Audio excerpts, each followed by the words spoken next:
I'm Alex Villarreal with the VOA Special English Education Report.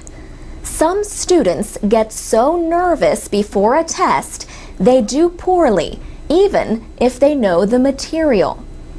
Sion Beilock is a psychology professor at the University of Chicago in Illinois.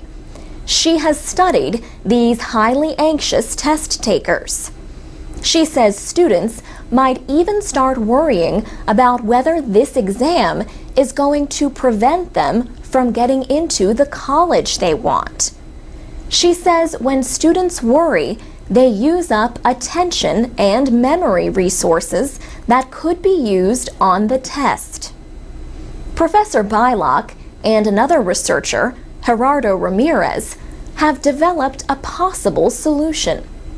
Just before an exam, highly anxious test takers spend 10 minutes writing about their worries about the test.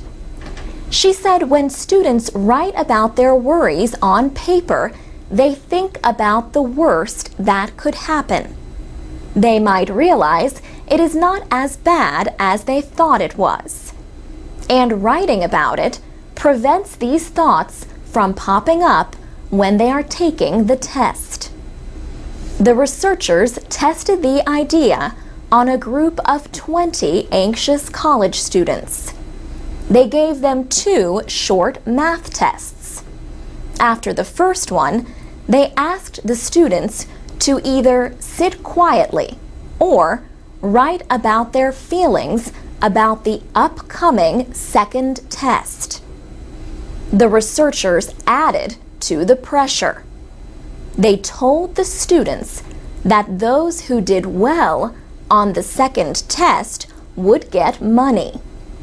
They also told them that their performance would affect other students as part of a team effort. Professor Beilock says those who sat quietly scored an average of 12% worse on the second test.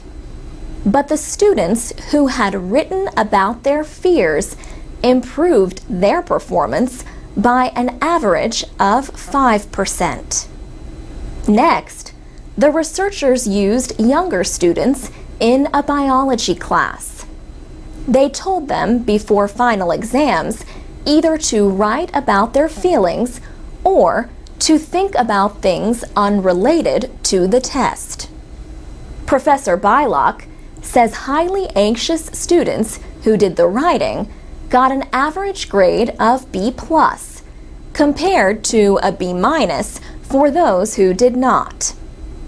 But what if students do not have a chance to write about their fears immediately before an exam or presentation? Professor Beilock says students can try it themselves at home or in the library and still improve their performance. The researchers wrote about their findings in the journal Science. For VOA Special English, I'm Alex Villarreal. Tell us how you deal with anxiety before a big event. Share your comments at voaspecialenglish.com or on Facebook and Twitter at VOA Learning English.